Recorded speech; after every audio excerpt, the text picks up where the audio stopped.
എന്താടാ സലാം വെക്കടാ. പഴയ ഗംഗാധരനല്ല, ബന്ധുക്കാരനാ. സലാം സാബ്. മുതലാളി. മുതലാളി മാറി നിൽക്കടാ, പൊതി തുടരുത്. മുതലാളി അകത്തേക്ക് കയറല്ലേ, പുറത്തേക്ക് വെക്കൂ. എടാ, അകത്തേക്ക് വെച്ച കാല് ഗംഗാധരൻ പുറത്തേക്ക് എടുക്കൂല. പിന്നെ പുറത്തേക്ക് വെക്കാൻ കാലുണ്ടാവില്ല. മാറി നിൽക്കടാ. ഞാൻ എന്റെ ബന്ധുക്കാരെയും മോനെയും കാണാൻ പോയി. തെറ്റിപ്പോയി. അനന്തരവൻ. അത് ഇന്നലെ വരെ. ഇന്ന് ഞാൻ അവനെ ദത്തെടുത്ത് സ്വന്തം മോനാക്കും. ആരും ഇന്ന് ദത്തെടുക്കും? അവന്റെ അമ്മാവനായ എന്റെ കയ്യിൽ നിന്ന് ഞാൻ തന്നെ ദത്തെടുത്ത് അവന്റെ അച്ഛനാവും. എന്റെ ഈശ്വര, മുതലാളി ഞാൻ പറയണമെന്ന് കേൾക്ക്. ഇപ്പൊ അകത്തേക്ക് പോകാം. പറയാ നീ ആരടാ? അവൻ മിണ്ടി. ആര് മിണ്ടി? കൂർക്കേ? അച്ഛനാ? ഇവിടെ ഒരു ഗൂർക്കയെ കയറി അച്ഛാന്ന് വിളിക്കാൻ നാണമുണ്ടോ തെണ്ടി? മുമ്പിന്ന്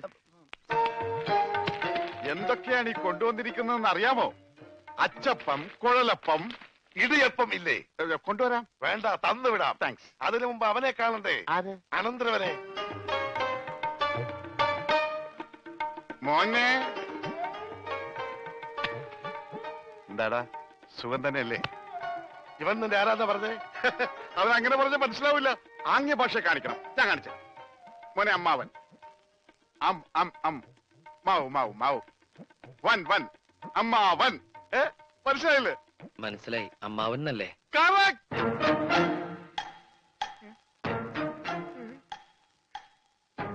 അമ്മാവന് സുഖമാണോ?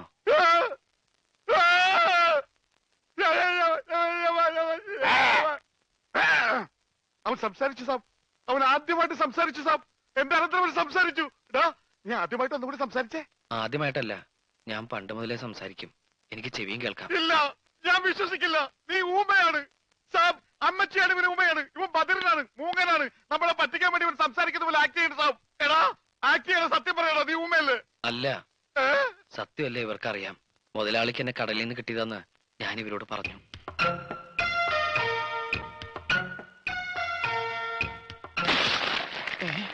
എന്താ ഒരു എല്ലൊടിയാണ് ഒച്ച കേട്ടത്? എല്ലാം ഒടിഞ്ഞിട്ടില്ലടാ, ഒടിയാൻ പോണേ ഉള്ളൂ.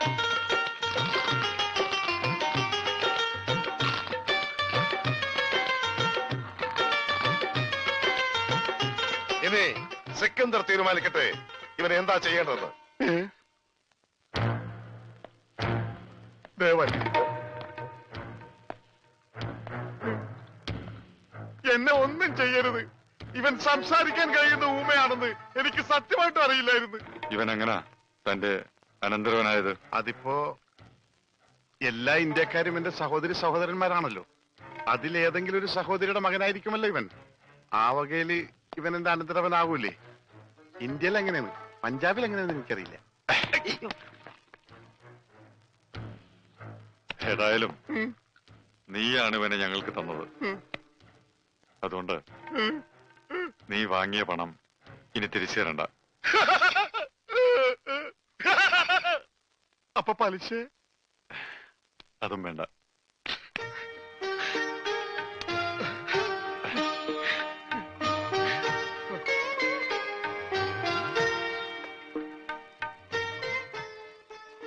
എന്റെ നിവൃത്തികേട് കൊണ്ട് എന്തൊക്കെയോ ചെയ്യേണ്ടി വന്നു. ഏതായാലും നീ ഇപ്പൊ വലിയ നിലയിലെത്തിയല്ലോ. ഡ്യൂപ്ലിക്കേറ്റ് ആണെങ്കിലും ഈ അമ്മാവനെ മറക്കരുത്. അമ്മാവന്റെയും ഈ രമണന്റെയും കാരുണ്യമില്ലെങ്കിൽ ഞാനിവിടെ നിൽക്കൂ? മറക്കില്ല, മരണം വരെ ഞാൻ മറക്കില്ല.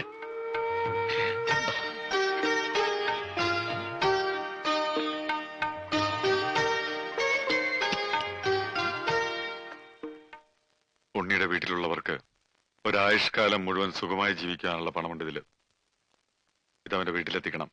ശരി. ഒരു നിമിഷമെങ്കിലും അവനെ ഓർത്ത് അവരുടെ മനസ്സ് നിറയണം, സന്തോഷിക്കണം.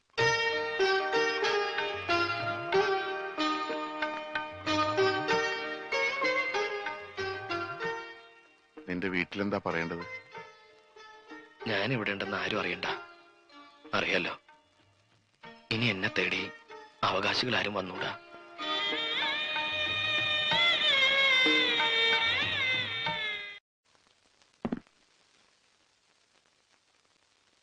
എനിക്കിത് വേണ്ട. ഉണ്ണി തന്നേച്ചാണെന്ന് കരുതിയാ മതി. അവന്റെ ബിസിനസ്സിൽ നിന്ന് കിട്ടിയ ആദായമാണല്ലോ. മോളെ, നീ പറ എന്താ വേണ്ടെന്ന്. അമ്മാവൻ പറഞ്ഞതാ ശരി.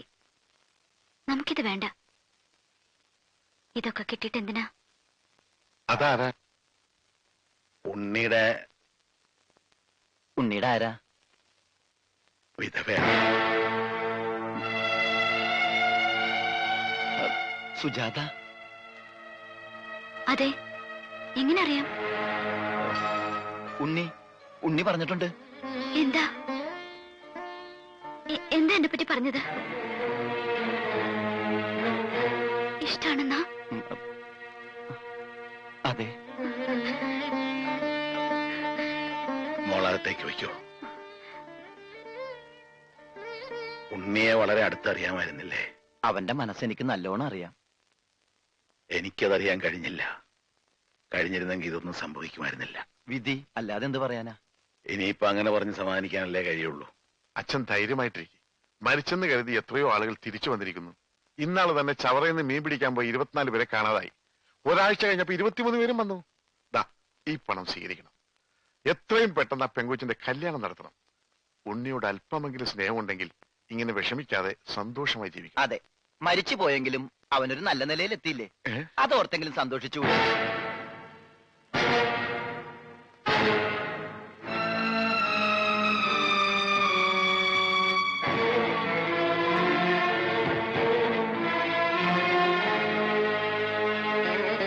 ഞാൻ എത്ര വട്ടം പറഞ്ഞിട്ടും ആരും അത് വിശ്വസിച്ചില്ല. എന്റെ മോൻ എത്ര അകലെ പോയാലും അവൻ മനംനൊന്ന് വിളിച്ചാൽ ഞാനത് അറിയും. അവൻ പോയ പിന്നെ പലവട്ടം ഞാനത് അറിഞ്ഞിട്ടുണ്ട്. നമ്മുടെ ഉണ്ണി മരിച്ചിട്ടില്ല, അവൻ ജീവിച്ചിരിപ്പുണ്ട്.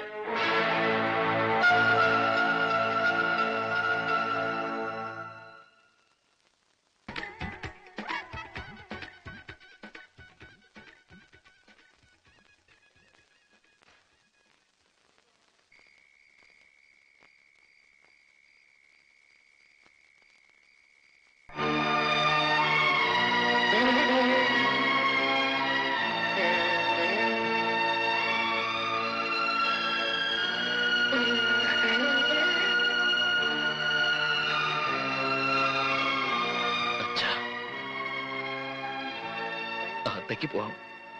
വേണ്ട, ഞാൻ അങ്ങോട്ടില്ല. ആരോടാ പറയാനുള്ളതെന്ന് വെച്ചാ പറഞ്ഞിട്ട് വാ, നമുക്ക് ഉടനെ പോവാ. കുറച്ചു ദിവസം കഴിയട്ടെ, ഞാൻ വരാം. പറ്റില്ല. ഈ നിമിഷം നീ എന്റെ കൂടെ വരണം. അച്ഛനാ വിളിക്കുന്നത്. എന്നെ നീ ഓർക്കണ്ട. നിന്റെ അമ്മയുടെ കണ്ണീര് അതും നീ കാണണ്ട. പക്ഷെ നീ കടലിൽ ചാടിയ അന്ന് മുതല് നിന്റെ വിധവയായിട്ടൊരു പെൺകുട്ടി എന്റെ വീട്ടിലിരിപ്പുണ്ട്, സുജാത.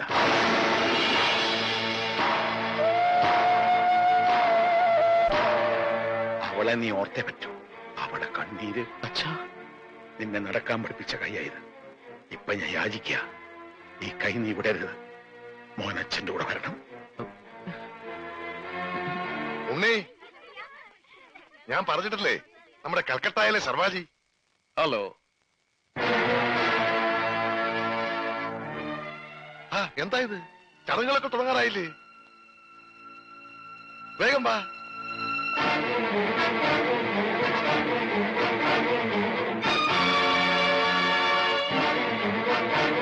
ഉണ്ണികൃഷ്ണ. അവൻ ഇപ്പൊ ഈ കുടുംബത്തിലൊരു അംഗമാണ്. അച്ഛന്റെ ഉണ്ണികൃഷ്ണനല്ല. അതെങ്ങനെയാണോ അവൻ എന്റെ മോനല്ലാണ്ടാകണേ? എന്റെ ജോലിക്ക് എന്നേക്കാ വലിയ അവകാശികളുണ്ടെങ്കിലേ അതാരാണെന്ന് അറിഞ്ഞിട്ടേ ഉള്ളു കാര്യം. അച്ഛൻ പ്രശ്നം ഉണ്ടാക്കരുത്. ഞാൻ പ്രശ്നം ഉണ്ടാക്കും. ഞങ്ങൾ ഞാൻ ഇവിടുന്ന് എന്റെ മോനെ കൊണ്ടല്ല പോകുന്ന. പ്രശ്നം ഉണ്ടാക്കരുത്. ഞാൻ ഇവിടുന്ന് എന്റെ മോനെ കൊണ്ട് പോകും. എന്നാ ചെല്ല്, ചെന്ന് ചോദിക്ക്. ഇപ്പൊ അവകാശം പറഞ്ഞ് ചെന്നാലുണ്ടല്ലോ, അവനെ കൊലക്ക് കൊടുത്ത് ഇറങ്ങി. ചെല്ല്, ചെന്ന് ചോദിക്ക്. നിങ്ങൾ എല്ലാവരും കൂടി അവനെ ഈ അവസ്ഥയിലാക്കിയത്. ഇനിയെങ്കിലും അവൻ സമാധാനമായിട്ടൊന്ന് ജീവിക്കട്ടെ. അച്ഛൻ പോ. അവൻ മരിച്ചെന്ന് കരുതിക്കോ.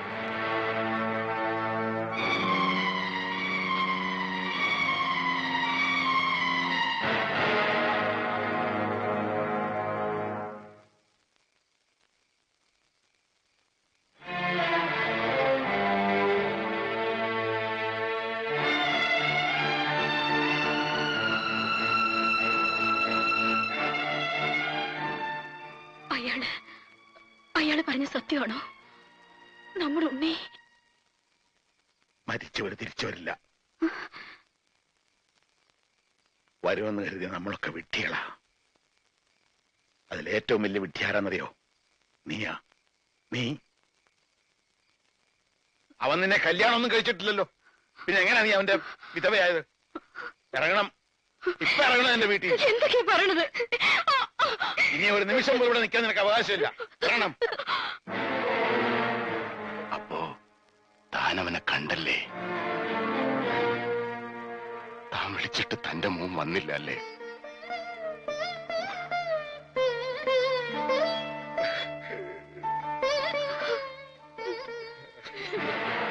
ഇത് ഇവിടം കൊണ്ടൊന്നും തീരൂന്ന് കരുതണ്ട. ഇപ്പൊ മനസ്സിലായില്ലേടി നിന്റെ ഭർത്താവിന്റെ സ്നേഹം?